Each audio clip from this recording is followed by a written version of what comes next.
बिस्मिल्लाहिर्रहमानिर्रहीम। अस्सलाम वालेकुम डियर व्यूअर्स, असांजो चैनल जो है वो ज़रूर सब्सक्राइब कंदा, छो जे 100+ जो है वीडियोज़ रखी चुका आहियूं ऐं उन्हनि में तमामु बेसिक जी नॉलेज है वह शेयर करे चुका आहियूं।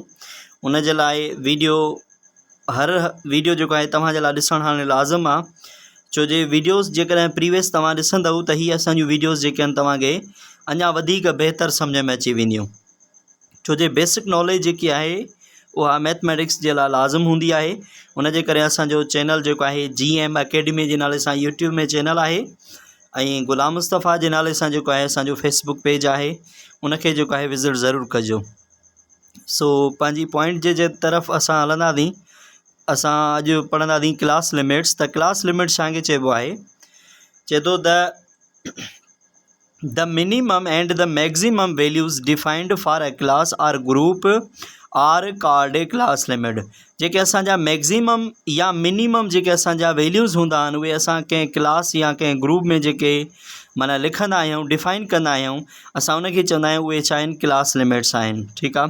हाणे जेको असांजो मैक्सिमम वैल्यू हूंदो आहे उनखे असीं चवंदा आहियूं उहो असांजो छा आहे, उहो ही असांजो जेको मिनिमम वैल्यू होंदो आहे असां उनखे चवंदा आहियूं उहो लोअर क्लास लिमिट आहे, ऐं जेको असांजो मैक्सिमम वैल्यू आहे असां उनखे चवंदासीं उहो अपर क्लास लिमिट आहे। हाणे सपोज़ कयो असांजा 2 शागिर्द आहिनि, माना 0 मार्क खां वेंदे 9 मार्कुनि ताईं, 0 मार्क खां वेंदे 9 मार्कुनि ताईं 2 असांजा शागिर्द आहिनि, उहे घणियूं मार्कूं था खणनि, हिकिड़ो 2 थो खणे, ॿियो घणियूं थो खणे 7, यानी 2 स्टूडेंट्स आहिनि। ठीकु आहे। उनखां पोइ 10 खां वेंदे 19 मार्कुनि ताईं असांजा 10 शागिर्द आहिनि जेके मार्कूं था खणनि, हिकिड़ो 10, 10 वरी 13 वरी 14 वरी 15 वरी 17 वरी 18, 19, इहे टोटल घणा आहिनि, 10 शागिर्द आहिनि। अहिड़े नमूने 20 खां वेंदे 29 ताईं असांजा जेके 5 शागिर्द आहिनि, हिकिड़ो 21 मार्कूं थो खणे, 22 वरी 22 वरी 25 वरी 26। अहिड़े नमूने 30 खां वेंदे 39 ताईं जेके आहिनि असांजा 9 शागिर्द आहिनि जेके डिफरेंट मार्क्स खणनि था।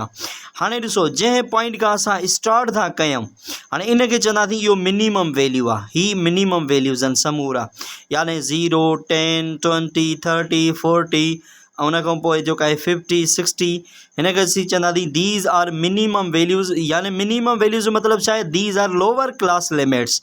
हिनखे छा चवंदासीं, ही लोअर क्लास लिमिट्स आहिनि। ठीकु आहे। उनखां बाद में हिनखे चवंदासीं ही मैक्सिमम जेको आहे वैल्यू आहे 9, 19, 29, उनखां पोइ 39, 49, 59, 69, हिनखे चवंदासीं ही छा आहे, मैक्सिमम वैल्यू आहे। मैक्सिमम वैल्यू जो मक़सदु छा आहे, ही अपर क्लास लिमिट आहे। हिनखे छा चवंदासीं, ही अपर क्लास लिमिट आहे। अहिड़े नमूने असां हिनखे जेको डिफाइन कंदासीं, लिखंदासीं लोअर क्लास लिमिट्स जेके आहिनि उहे असांजूं कहिड़ियूं आहिनि, उहे असांजो 0 थी वियो, 10 थी वियो, 20 थी वियो, 30 थी वियो, ETC। ठीकु आहे।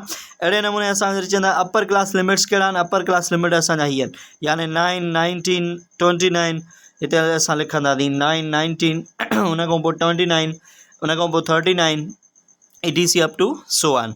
सो हिननि खे जेको आहे सम्झण जे लाइ तव्हांखे असांजूं प्रीवियस वीडियोज़ जेके आहिनि उहे लाज़िम सम्झणियूं पवंदियूं, छो जे असांजी कनेक्टिविटी जेकी आहे हर हिकु वीडियो सां जेकी आहे उहा लाज़िम हूंदी आहे। उन जे करे चैनल खे ज़रूरु सब्सक्राइब कंदा ऐं दुआ में यादि रखंदा। अल्लाह हाफ़िज़।